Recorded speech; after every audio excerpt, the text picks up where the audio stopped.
और प्रधानमंत्री नरेंद्र मोदी अपने एक दिवसीय दौरे पर आज तुर्कमेनिस्तान पहुंच रहे हैं। इस दौरान दोनों देशों के बीच ऊर्जा, रक्षा, सुरक्षा समेत कई क्षेत्रों में अहम समझौते होने की उम्मीद है।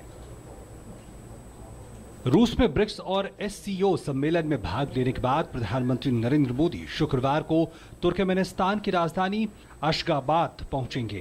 तुर्कमेनिस्तान में पिछले 20 सालों में किसी भारतीय प्रधानमंत्री की ये पहली यात्रा है। During the Prime Minister's visit, it has been finalized that we will be signing agreements on defense cooperation, science and technology, sports, yoga and traditional medicine center.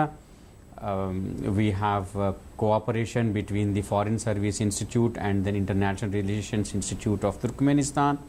ऊर्जा सुरक्षा सबसे महत्वपूर्ण क्षेत्र है जहां दोनों देश सहयोग कर रहे हैं। तुर्कमेनिस्तान दुनिया में प्राकृतिक गैस का चौथा सबसे बड़ा उत्पादक है। दोनों देश तापी गैस पाइपलाइन परियोजना में तेजी लाने पर भी उन्होंने सहमति जताई है।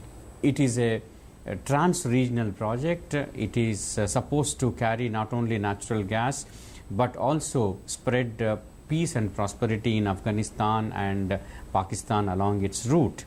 उर्वरक एक अन्य क्षेत्र है जहां भारत और तुर्कमेनिस्तान अपने सहयोग को आगे बढ़ाएंगे।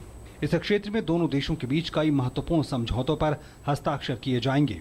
We are exploring the possibility of setting up of a urea plant and then export entire product to India through Bandar Abbas.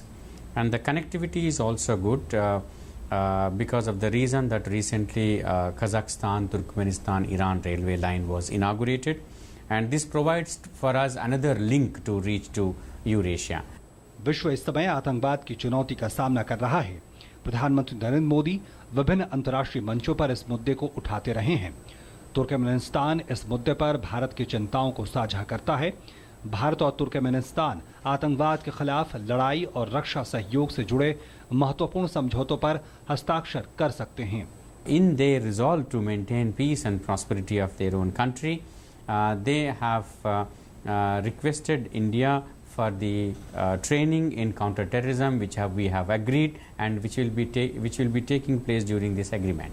प्रधानमंत्री अशगाबाद में योग और पारंपरिक चिकित्सा के एक केंद्र का भी उद्घाटन करेंगे।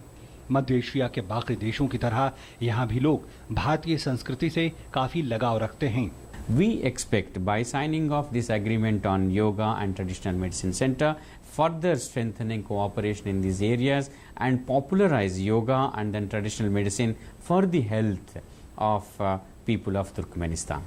अशगाबाद दुनिया के सबसे खूबसूरत शहरों में से एक है। यहाँ की ज्यादातर इमारतें सफेद संगमरमर की बनी हैं, जिसकी वजह से इसे व्हाइट कैपिटल के नाम से भी जाना जाता है, जिसके चलते अशगाबाद का नाम Guinness book of world record में भी दर्ज है। मेरे पीछे जो आप खूबसूरत इमारत देख रहे हैं, इसे मॉन्यूमेंट ऑफ न्यूट्रलिटी कहते हैं।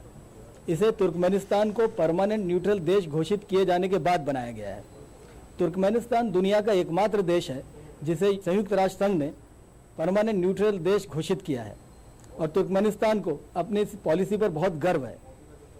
तुर्कमेनिस्तान एकमात्र ऐसा देश है जिसने कोई political group, political dialogue, political grouping, संघ, गुट कुछ भी ज्वाइन नहीं किया है और वो पूरे दुनिया की शांति के लिए काम करता है, पूरी दुनिया की शांति के लिए प्रयास करता है और इसी महान उद्देश्य को याद में ये मॉन्यूमेंट बनाया गया है।